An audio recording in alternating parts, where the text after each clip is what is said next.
Habari za sasa msikilizaji popote ulipo, hizi ni habari muhimu za kitaifa na kimataifa. Habari kamili ikiwemo ni tarehe 3 Aprili mwaka 2026. Usisahau msomaji wako ni mimi Mr. Peter Pierre Kiuma. Zaidi ya raia 17 waliuawa na magaidi wa ADF huko Bafuakoa mkoani wa Ituri mashariki mwa DRC. Takribani nyumba yapata 100 ziliharibiwa na kuwa majifu wakati wa shambulio la Aprili tarehe 1, 2026.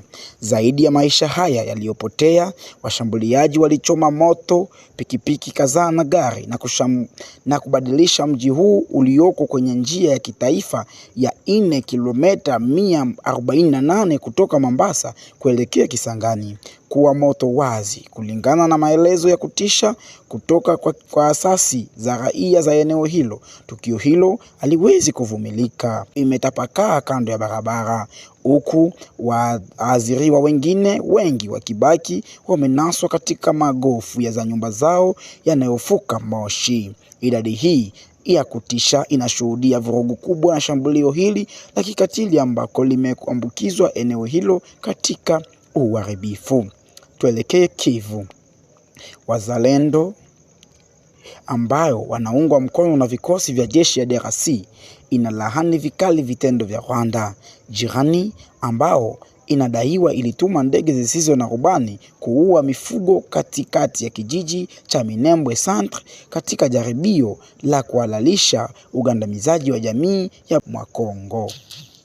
Jenerali Kabila Rukokoma aliyepo katika mstari wa mbele wa Katobo pia alisema kwamba wazalendo hao walishambulia na ndege zisizo na rubani katika kijiji cha Minembwe kati ya usiku iliyopita jana na kuwalazimisha kurudi katika eneo hili katika nyanda za juu za Fizi huko Kivu.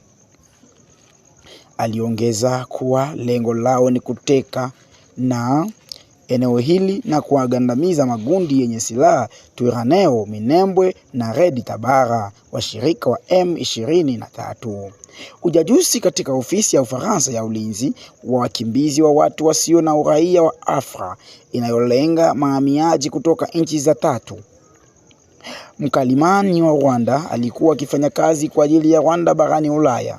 Kulingana na ripoti za DDC, Ugurugenzi ukuu wa usalama wa ndani, mtafsiri katika ofisi ya Ufaransa ya ulinzi wa wakimbizi na watu wasio na uraia wa Afra, anatuhumiwa kushirikiana na huduma za ujasusi za Rwanda. Mtu huo anadaiwa kutumia nafasi yake ndani ya taasisi ya Ufaransa kukusanya taarifa ya ajali ya Rwanda. Ndugu mpendwa msikilizaji, tuendelee na taarifa. Wakati wa mkutano wao uliofanyika Alhamisi hii Aprili tarehe 2026 huko Doha, Rais wa Jamhuri ya Kidemokrasia ya Kongo Felix Antoine Tshisekedi Chilombo na mtukufu Sheikh Tamim bin Hamad Al Thani Emir wa jimbo la Qatar alijadili maendeleo ya kikanda na kimataifa, haswa hali katika mashariki ya DRC kati, ikiwa ni pamoja na uchokozi wa Iran dhidi ya Qatar na majimbo mengine kadhaa katika eneo hilo.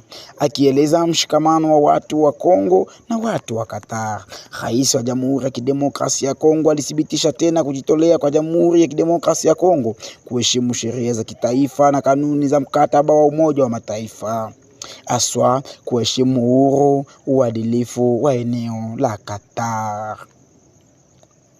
Viongozi hao wawili pia walishiriki wasiwasi wao kuhusu hali mbaya ya usalama mashariki mwa Jamhuri ya Kidemokrasia ya Kongo. Kwa lengo hilo, Rais wa Jamhuri ya Kidemokrasia ya Kongo alithibitisha tena uungaji mkono kamili wa Jamhuri ya Kidemokrasia ya Kongo kwa juhudi za upatanishaji zisizofanywa na Qatar zenye lengo la kuanzisha amani ya kudumu ya kikanda. Wilaya Moba, mbunge Kaf Kabunda Frederick ameendelea kuonyesha ukaribu wake na wananchi kwa kushughulika na changamoto mbalimbali za kijamii na miundombinu. Kwanza, ujumbe wa viongozi wa kijiji cha Mtambala ulikutana na mbunge huyo na kuwasilisha matatizo yao ya kikumba eneo lao. Miongoni mwa changamoto zilizotibuliwa huko, wananchi walisisitiza ukosefu wa maji safi na salama. Katika majibu yake, mheshimiwa huyo Frederica alitangaza kuanza kwa haraka kwa kazi ya kuunganisha maji kupitia uwekezaji wa bomba maalum ili kuboresha upatanikaji wa maji kwa wakazi wa Mtambala.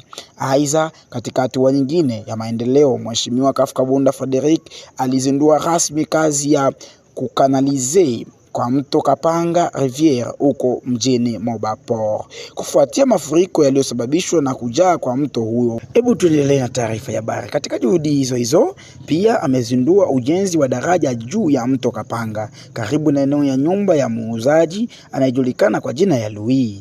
Daraja wa wakazi na kuongeza salama kwa wapitaji njia katika eneo hilo. Wananchi wa Moba wameeleza matumaini yao kuwa miradi hiyo itasaidia kuboresha maisha yao na kuimarisha maendeleo.